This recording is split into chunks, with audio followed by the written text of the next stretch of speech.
just kept it to myself. I don't wanna know if you're playing me, keep it on the low, 'cause my heart can't take it anymore. And if you're creeping, please don't let it show. Oh, baby, Did you know that February was Heart Health Awareness Month? December 30th, I decided to embark on a crochet journey diving into the world of yarn and creativity.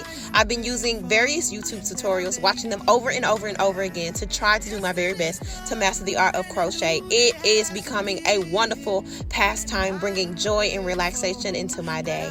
It is a beautiful way to relieve stress. I am doing my very best to keep heart health awareness at the forefront of my mind. As we loop through the stitches, let's weave in a reminder about the importance of heart health. Statistics show that heart disease affects many, including Black women.